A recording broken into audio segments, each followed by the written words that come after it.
How do compensators on pistols work? Which ammo works best on compensators? Compensators on pistols are arguably as much witchcraft as they are science. There's lots of bros on the internet who can't spell fluid dynamics telling you exactly how compensators work. So we're taking high-speed footage of 5 different ammo loads and 4 different compensated guns and seeing what we can learn. The conclusion will no doubt surprise you. Welcome back to the Humble Marksman channel. I'm David, and today we're going to be looking at single port compensators. Well, some compensators on some guns. And before we get started, guys, it's 2024. This year is going to be our year for the dads. And to get us started, I went to the store to try and buy some camouflage pants. Couldn't find any. This is going to be our year, guys. Let's do great things. So jumping right in, let's get started with a little bit of background information. So the most common compensator design that's available on guns being sold commercially today is what's called a single port compensator, meaning there is one expansion chamber that redirects gas up. And there's good reasons why, because if you shoot from retention or index, you can cant the gun to the side and it's still usable, versus something like, I don't know, a proper compensator, which is going to spill gas in all directions around the muzzle and absolutely not suitable for defensive use. But really the main reason that a single port comp is probably most common is because that's about as much compensation as a typical off-the-shelf gun that is not tuned for a compensator can stand. You've no doubt seen a lot of posts on other different socials where people are crying about their guns with their fancy new compensator not working. Single port comps can be very effective, but they're also about as much as a typical 9mm pistol can stand before it gets into reliability issues. And most handguns are not designed around being compensated. They're just bolt-on afterthoughts. So the compensated gun is a system, and I mean, it's going to come down to the slide weight, the spring weights that are in here, and the ammo that is ultimately used. So that's what we're going to look at. We're just going to keep all of the handguns sort of static and look at the ammo and the different effects the ammo is going to have on it. But first, let me tell you a story about how I used to struggle. I had a big bulky wallet. It was really classy looking when you went to pay, but if you sat on it for long car trips and stuff like that, it just created an unpleasant situation. That's right, this video is sponsored by the Ridge, and this is my actual Ridge wallet. It accommodates up to 12 cards. It's got a strap to accommodate cash. It has an interchangeable clip that you can mount an AirTag on so you can not do total dad moves and lose your wallet. It's available in over 30 colors, and it blocks RFID scanning so you won't have your card information stolen. But more importantly, it changes your approach to the wallet. Now the wallets can ride in your front pocket and you don't ever have to sit on them again. But there's also the Ridge key case, which is basically like a Swiss Army knife for your keys, where you can keep your keys in a nice little bar and it doesn't jingle in your pocket and is much easier to live with. Yes, I am Team Skinny Wallets, and it's not just me. They've got over 3 million customers with 80,000 5-star reviews. So liberate your back pocket by going to theridge.com/humble and saving 10% on your order of a Ridge wallet and a key case. Join Team Skinny Wallet, and thank you to the Ridge for sponsoring the video. So that's the single port compensator. This is a more robust compensator used in competition. It has 2 ports that exhaust gas straight up,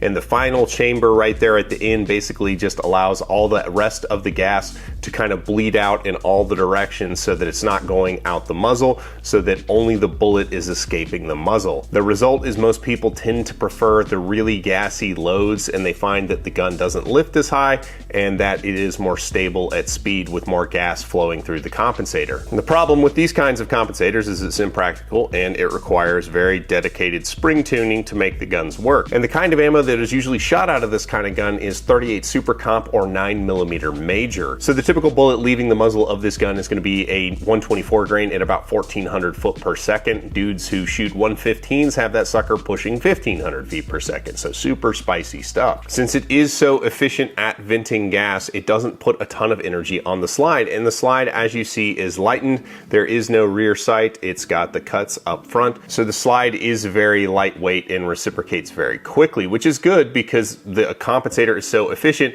There's not much energy on the slide.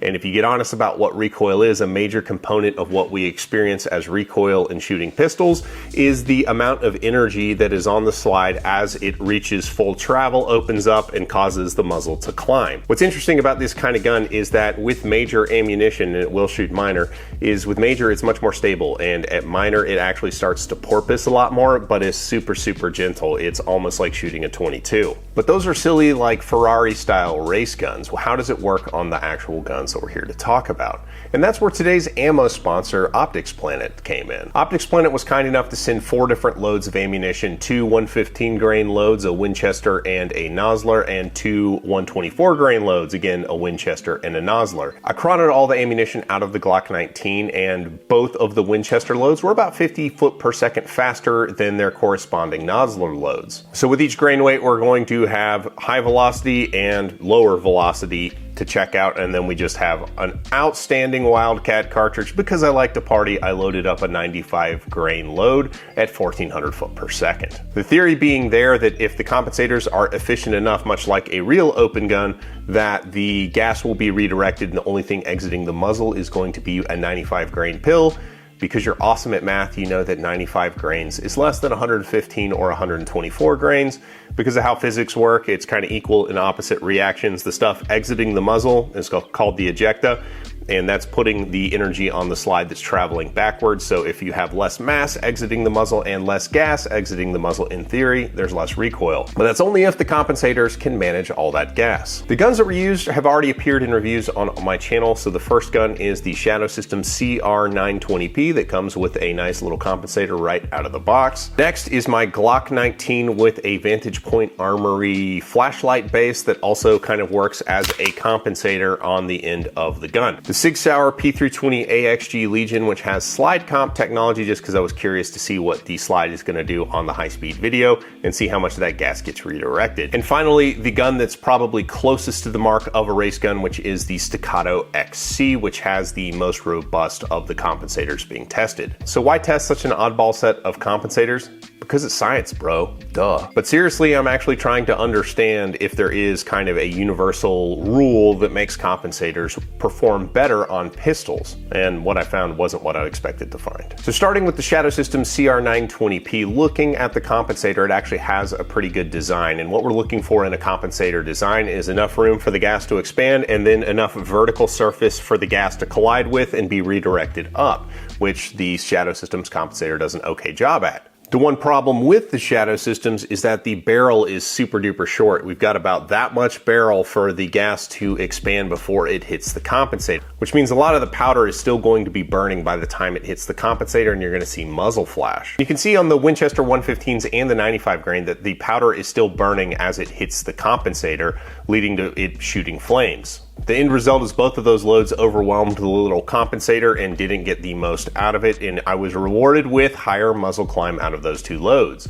The loads that performed the best out of the little Shadow Systems gun were the Nosler slower velocity loads, which didn't completely overwhelm the compensator. So talking about how the measurement was collected on these guns, what I did is I took my high-speed footage, and it's 960 frames per second at 60 frames per second in code, so I can slow it down to 1920 frames per second, is the moment right before the fireball comes out the muzzle. I would back it up 1 frame and take the still there and trace the top of the slide with a line. Then I would go forward about 15-16 frames in the footage and find the moment right as the rear of the gun would start to hitch like that and back it up 1 frame, and that would be peak muzzle climb. I would put a line there and then measure the angle difference between the two lines, and that's how you see the measurement before you. Moving up to the VP Armory light on the Glock 19. Now, the VP Armory doesn't have a ton of expansion. It's a pretty shallow compensator, and it doesn't have a ton of vertical surface to vent gas up, so it functions almost like a port on the slide, like a slide comp would be. While the barrel is longer and most 9mm loads are built around a 4-inch barrel, however, the gun did prefer the less gassy loads. The loads that were more gassy made the gun climb more in recoil. In this instance, the Nosler 115s and 124s performed the best out of the Glock 19 with the VPA.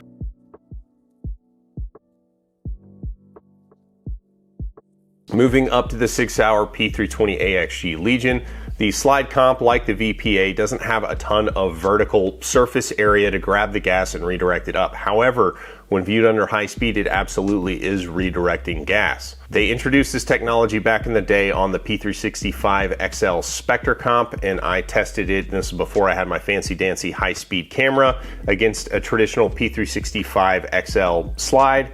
and both in my hands and the hands of others who I let shoot it, it was very observable that there was less energy on the slide, and the most physical manifestation of that I can point to is that the brass was thrown about 3 to 4 feet, not as far as the XL slide. For giggles, I want to shoot those 125 or 124 plus P rounds through my regular P320 XL to see what the difference is, because that was still pretty much a handful. Let's see what happens. Oh my gosh, makes a big difference.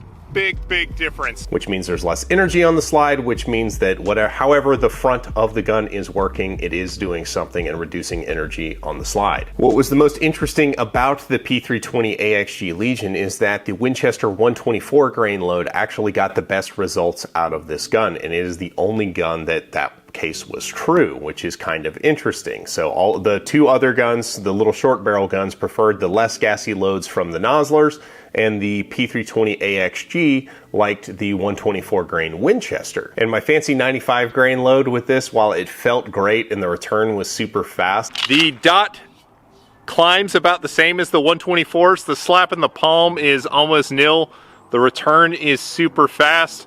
The muzzle movement, like the deviation up and right, was even less. When I put it in slow motion, you can see that it actually had the most muzzle climb of any of the loads that I tested, because the slide comp just gets overwhelmed with that volume of gas coming out of that. All that gas is converting to energy on the slide, and you ballistic guys who like to say, oh, it's not energy. I'm not talking about ballistic energy on the projectile. I'm talking about equal and opposite reactions imparting energy onto the slide. So despite my feeling that the 95 grain performed the best, it was the worst performing technically out of the P320 AXG Legion.